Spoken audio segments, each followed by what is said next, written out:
ABP Ganga, खबर आपकी, जुबान आपकी। बड़ी खबर आपको देंगे। नामांकन से जुड़ी हुई बड़ी खबर। विधान भवन में बीजेपी के प्रत्याशी पहुंचे हैं नामांकन दाखिल करने के लिए। नामांकन दाखिल करने के लिए बीजेपी के प्रत्याशी विधान भवन पहुंचे हैं और साथ साथ एबीपी गंगा भी विधान भवन पहुंचा, जहां पर स्वतंत्र देव सिंह और दूसरे प्रत्याशी नामांकन दाखिल करने के लिए पहुंचे हैं। बड़ी खबर आपको दे रहे हैं, विधान भवन में पहुंचे हैं नामांकन दाखिल करने के लिए। नामांकन दाखिल करने का आखिरी दिन है आज। और अब सीधा रुख करते हैं हमारे संवाददाता अनुभव शुक्ला का, जो इस वक्त विधान भवन में मौजूद है। अनुभव, इस वक्त क्या क्या चल रहा है? नामांकन कितनों ने दाखिल किया है?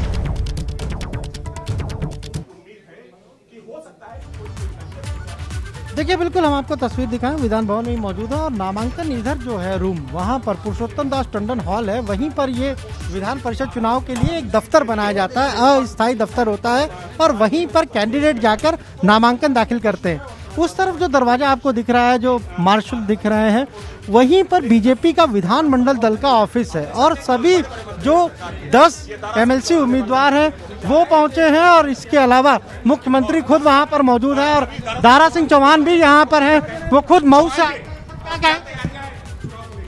मैंने पूरी तैयारी है, पूरी की पूरी सीट जो हमारे कैंडिडेट है सब यहाँ जीतेंगे सर। लेकिन आपने 10 ही पर उतारे हैं जबकि नंबर आपके 11 थे। देखिए, दारा सिंह चौहान मऊ से आते हैं और AK शर्मा जो हैं, जो हाल ही में उन्होंने VRS लिया, वो भी मऊ से हैं और जब उनकी ज्वाइनिंग हुई थी तब दारा सिंह चौहान भी वहाँ मौजूद थे। और अभी फिलहाल जो पेपर हैं, नॉमिनेशन के पेपर हैं, उन्हें जांचा जा रहा है फाइनल तौर पे और अभी वहां से सभी लोग उस गैलरी से आएंगे। कहा जा रहा था कि मुख्यमंत्री योगी आदित्यनाथ खुद मौजूद रहेंगे, तो क्या विधान भवन में मुख्यमंत्री भी है? क्या वो भी उनका प्रत्याशियों के साथ में मौजूद है?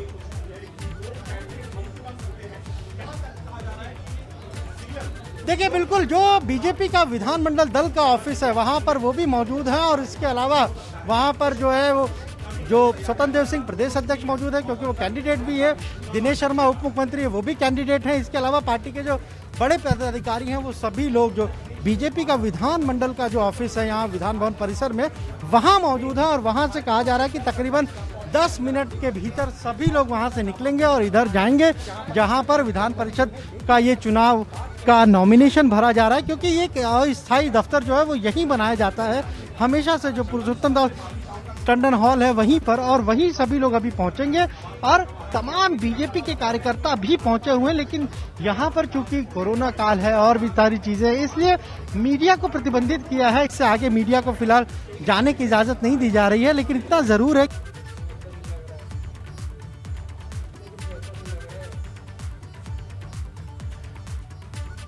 तो नामांकन दाखिल करने के लिए आपको बता दें प्रत्याशी इस वक्त विधान भवन में मौजूद हैं। हमारे संवाददाता भी वहां पर मौजूद हैं और सभी कैंडिडेट्स वहां पर मौजूद हैं और कुछ ही देर बाद नामांकन दाखिल भी वो करेंगे। नामांकन दाखिल करने के लिए सभी वहां पर पहुंचे हुए हैं, जिसमें डिप्टी CM दिनेश शर्मा, गोविंद नारायण शुक्ला, अश्विनी त्यागी। हमारे साथ हमारे संवाददाता अनुभव लगातार बने हुए हैं। अनुभव, जो ये 10 चेहरे हैं, इनके बारे में जो जानकारी आपके पास है वो आप दर्शकों को जरूर दें। साथ साथ जो 11वां कैंडिडेट होगा वो किसका होगा, वो कब सामने आएगा? क्या वो सपा का ही होगा या बसपा का हो सकता है या बीजेपी का होगा? ये जो समीकरण बन रहे हैं या जो अभी बातें वहां चल रही हैं, वो आप दर्शकों को जरूर बताएं।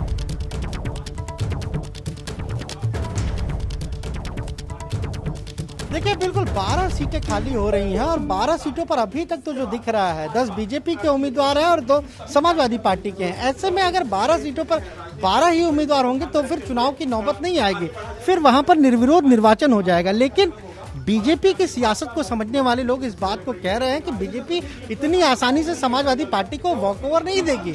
उसने 10 अपने कैंडिडेट को उतारे हैं क्योंकि उतने ही नंबर उसके पास हैं, लेकिन उसके जो सहयोगी हैं वो हैं। इसके अलावा कयास ये लगाए जा रहे हैं, जो मायावती ने बयान दिया था विधान परिषद चुनाव को लेकर, उसको लेते हुए ये कहा जा रहा है कि विधान परिषद चुनाव में जो है वो कहीं ना कहीं मदद बीजेपी कर सकती है। हो सकता है कि कोई तीसरा बाहरी उम्मीदवार हो, क्योंकि जो पर्चे हैं वो 26 पर्चे बिके थे यहाँ MLC चुनाव के और 12 लोगों का अभी तक अगर हम कहें तो नाम सामने आया है जो नामांकन करेंगे। आज नामांकन का आखिरी दिन है, ऐसे में ये दिन काफी महत्वपूर्ण है और वो जो 13वां उम्मीदवार होगा वो इस चुनाव को कहीं ना कहीं तो हम कहें कि बहुत दिलचस्प फिर ये चुनाव हो जाएगा। फिर देखना होगा कि कौन किसके साथ है, क्योंकि समाजवादी पार्टी की जो स्ट्रेटजी है 2022 में इलेक्शन होने हैं, दूसरी पार्टियों के विधायक नाराज हैं, कहीं पर उनके टिकट कटने की संभावना है। इसी आधार पर समाजवादी पार्टी ने अपना दूसरा उम्मीदवार उतारा है, जबकि उनके पास नंबर नहीं है। अगर 31 वोट को मिलते हैं अनुभव तो उनके इस पास एमएलसी कुल चुनाव बचते हैं में 15 फ्रंट फुट पर दिखाई विधायक कौन दे रहा है, 15 खेलता विधायक। हुआ दिखाई कौन दे रहा है, और वॉच करने की स्थिति में कौन है, जो सिर्फ देखने की स्थिति में कौन?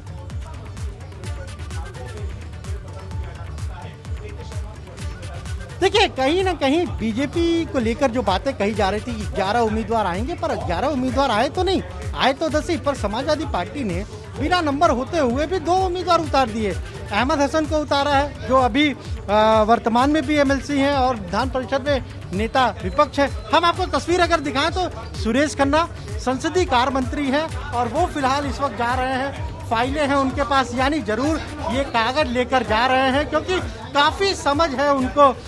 हम कहें तो नामांकन की क्या प्रक्रिया है, संसदीय प्रक्रिया। और मुख्यमंत्री को हम आपको अगर दिखाएं तो देखिए, मुख्यमंत्री खुद पहुंच रहे हैं और वो सीधे उसी कार्यालय में जा रहे हैं। स्वतंत्र देव सिंह भी साथ में मौजूद है, यानी अब दिनेश शर्मा देखिए माला पहने हुए, गोविंद नारायण शुक्ला माला पहने हुए, और तमाम जो और कुंवर मानवेंद्र सिंह वो भी आपको दिख रहे हैं, AK शर्मा, केशव प्रसाद मौर्य, तमाम सारे जो लोग हैं वो फिलहाल देखिए जा रहे हैं और विक्ट्री का साइन दिखा रहे हैं। यानी बीजेपी की तैयारी पूरी है। 10 सीटें तो वो आसानी से जीत ही रही है, लेकिन जो बात कही जा रही है कि बीजेपी आखिरी वक्त में कुछ ऐसा करेगी जिससे ये चुनाव दिलचस्प हो जाएगा। और कहीं ना कहीं अगर 13वां उम्मीदवार आता है तो मुश्किल सपा के लिए हो जाएगी। और तमाम सारे लोग देखिए, लक्ष्मण आचार्य जो पार्टी के उम्मीदवार हैं एमएलसी चुनाव के, और ST बिरादरी से आते हैं, वाराणसी से आते हैं, प्रधानमंत्री नरेंद्र मोदी के संसदीय क्षेत्र से आते हैं, उन्हें बीजेपी दोबारा रिपीट कर रही है इस चुनाव में। और इसके अलावा सलील बिश्नोई कानपुर से आते हैं, 2017 का विधानसभा चुनाव हार गए थे, वैश्य बिरादरी से आते हैं, पार्टी में इस वक्त प्रदेश उपाध्यक्ष हैं और वो भी फिलहाल पहुंचे हुए हैं यहाँ पर। कि देखिए किस तरीके से मार्शल ये रोक रहे हैं, क्योंकि बहुत सारे कार्यकर्ता जो हैं वो उत्साह में यहाँ सीधे भीतर जाने की कोशिश कर रहे हैं। और इन्हें फिलहाल देखिए किस तरीके से ये रोका जा रहा है बीजेपी के घर। देखिए किस तरीके से यहाँ पर ये धक्का मुक्की मार्शल के साथ हो रही है, क्योंकि वो लगातार घुसने की कोशिश कर रहे थे और जब बीजेपी के कार्यकर्ताओं को रोका गया तो वो देखिए किस तरह से यहाँ धक्का मुक्की करने लगे। ये देखिए आप तस्वीरें हम आपको दिखाएं, अगर आप खुद देख सकते हैं यहाँ पर तमाम सारे जो कार्यकर्ता हैं, क्योंकि वो बेहद उत्साह में थे और वहाँ इतना उत्साह दिखा कि वो रोकने पर भी नहीं रुके। देखिए, विधानसभा की एक अलग सुरक्षा होती है, सुरक्षा के जो लोग होते हैं उनकी अलग ही सिक्योरिटी होती है, और जब विधान भवन की बात होती है, विधानसभा की बात होती है, तो सारी सुरक्षा उनके जिम्मे होती है और कोई भी व्यक्ति जो पास के बिना है उसको यहाँ प्रवेश नहीं दिया जाता। मोहसिन रजा भी सामने हमें दिखाई दे रहे हैं, वो भी यहाँ आ रहे हैं, पार्टी के कुछ विधायक भी यहाँ पर हैं। और ये हम आपको अगर कहें तो AK शर्मा के शायद ये भाई हैं। AK शर्मा जी क्या भाई हैं? सर, आज जिस तरीके से नॉमिनेशन कर रहे हैं, कितना बड़ा दिन है, कितना बड़ा दिन है पूरे परिवार के लिए। सर कुछ कहेंगे, कितना बड़ा दिन है पूरे परिवार के लिए, जो जिम्मेदारी पार्टी देगी उसे निभाएंगे। देखिए फिलहाल बात नहीं कर रहे, उनके भाई हैं ये दूसरे नंबर के, और एक और उनके भाई अरुण शर्मा जिससे हमने सुबह बात की थी, और उन्होंने साफ तौर पर कहा था कि जो भी पार्टी जिम्मेदारी देगी उसे वो बखूबी निभाएंगे। बेसिक शिक्षा मंत्री सतीश द्विवेदी जी, सर 10 उम्मीदवार नॉमिनेशन कर रहे हैं, सभी जीतेंगे पार्टी ऐसा कह रही है, लेकिन समाजवादी पार्टी को इतनी आसानी से वॉकओवर दे देंगे क्या? नहीं, सारे हमारे भारतीय जनता पार्टी के सभी उम्मीदवार जीतेंगे। समाजवादी पार्टी हर लड़ाई में भारतीय जनता पार्टी से हारती रही है, इस लड़ाई में भी हारेगी। यानी कोई 11वां उम्मीदवार आएगा क्या पार्टी की तरफ से? कोई पता नहीं, कोई 11वां उम्मीदवार भी आएगा क्या? आज नामांकन का आखिरी दिन है, 11वां उम्मीदवार भी आएगा क्या? कोई समर्थित आएगा? सब मामलों में निर्णय पार्टी नेतृत्व करता है। मैं तो एक सेट के प्रस्तावक के रूप में प्रस्तावक हैं। बस नहीं, ये वहाँ पर जिसका भी नाम भरा गया होगा एक सेट में मैं प्रस्तावक। लेकिन मंत्रिमंडल विस्तार को लेकर बहुत चर्चाएं हो रही, 5-6 लोग हटाए जाएंगे जिनका परफॉर्मेंस ठीक नहीं है, जिनकी उम्र ज्यादा है। जानकारी ये सब माननीय मुख्यमंत्री जी का विशेषाधिकार होता है। जिस तरीके से ये पूरा देखिए, भारतीय जनता पार्टी में हमेशा समाज के विभिन्न क्षेत्रों के विशेषज्ञ इस पार्टी में आते रहे हैं, चाहे वो पूर्व सेनाध्यक्ष रहे हों, चाहे बड़े बड़े प्रतिष्ठित वकील रहे हों, प्रोफेसर रहे हों, चार्टर्ड अकाउंटेंट रहे हों, IAS PCS ऑफिसर। तो ये भाजपा के लिए कोई नई बात नहीं। उनके आने से फायदा होगा बीजेपी सरकार। बिल्कुल बिल्कुल, भाजपा एक ऐसा राजनीतिक दल है जिसमें समाज के विभिन्न क्षेत्रों के विशेषज्ञ भारतीय जनता पार्टी की जो राष्ट्रवादी विचारधारा है उससे प्रभावित होकर देश के विकास में जो मोदी जी के नेतृत्व में जो अभियान चल रहा है उसको उससे प्रभावित होकर लोग आते हैं। जो बीएसपी ने कहा था, मायावती ने जो बात कही थी कि आपको सपोर्ट करेंगे, ऐसा हो सकता है क्या इस चुनाव? आप मानते हैं कोई नेता संघर्षों से बड़ा होता है? मायावती ने सपोर्ट की बात कही थी, वो हो सकता है? नहीं, राजनीति में देखिए, देश के विकास, देश का विकास में राजनीति की एक महत्वपूर्ण भूमिका होती है। विभिन्न क्षेत्रों के विशेषज्ञ पार्टी में आते हैं तो उसका लाभ पार्टी को मिलता है। तो ये आपने सुना सतीश द्विवेदी जो प्रस्तावक है। देखिए, ये एक अलग चुनाव, अलग तरह का चुनाव है, इसलिए कि जो भी कैंडिडेट होगा उसके लिए 10 विधायक प्रस्तावक के तौर पर होने जरूरी है। अगर 10 विधायक उसके प्रस्तावक नहीं होंगे तो उसका जो नामांकन पर्चा है वो खारिज हो जाता है। यही महत्वपूर्ण है। पर्चा 26 भी के हैं नामांकन के लिए, लेकिन क्या वो 26 लोग 10-10 विधायक ला पाएंगे? ये एक महत्वपूर्ण सवाल है। और यही बात है, एक और बात गौर करने वाली ये है कि आप जिस भी लीडर से यही सवाल पूछ रहे हैं तो वो सवाल का जवाब देने से भी बच रहे हैं। आखिर इसके पीछे की वजह क्या? देरी के पीछे की वजह क्या? आज ही के दिन तो नाम का अनाउंसमेंट होना है, तो फिर ऐसे में बच क्यों रहे उस नाम को उजागर करने से? क्या इसके पीछे की वजह हो सकती है? देखिए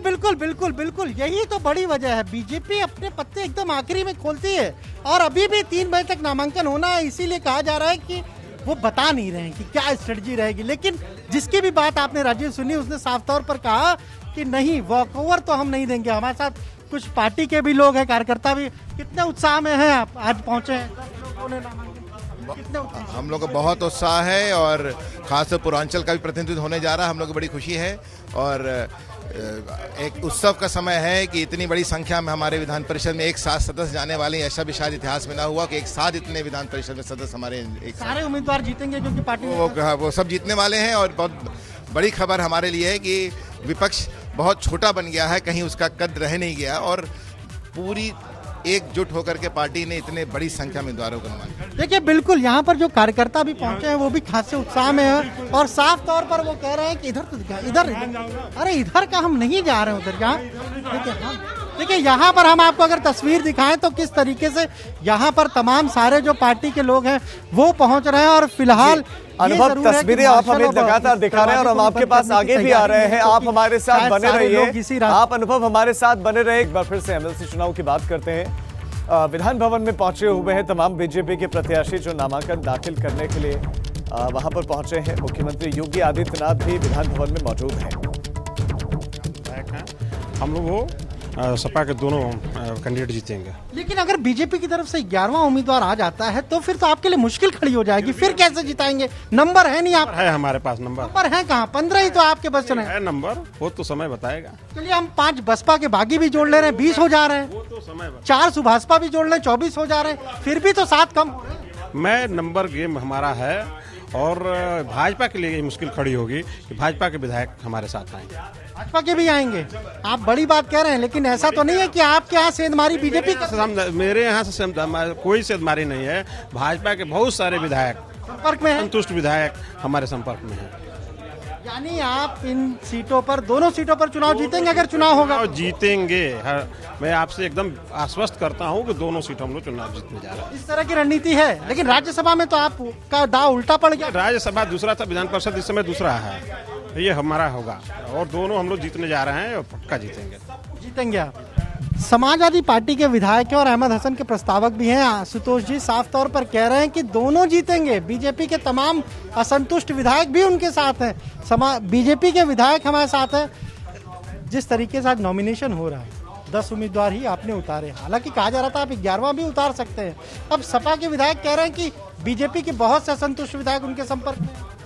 नहीं, ये सब फालतू की बातें हैं और समाजवादी पार्टी पिछले काफ़ी दिनों से अनर्गल बातें कर रही है। मुझे लगता है ये भी उसी कड़ी का एक हिस्सा है। भारतीय जनता पार्टी के विधायकों का, वो अपने विधायकों को संभालें आज हर व्यक्ति भारतीय जनता पार्टी के साथ जुड़ना चाहता है, चाहे वो आम आदमी हो और चाहे विधायक और सांसद हो।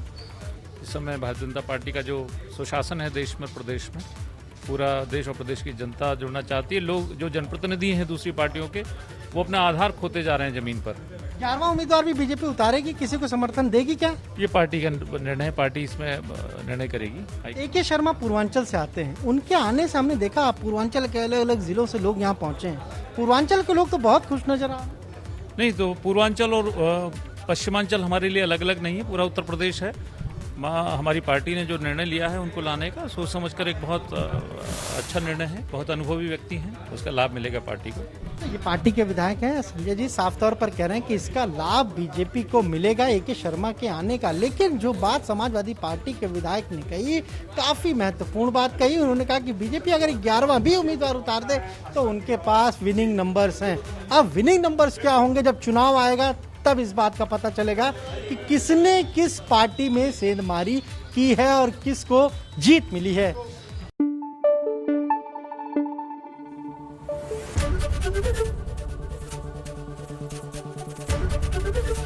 एबीपी गंगा, खबर आपकी, जुबान आपकी।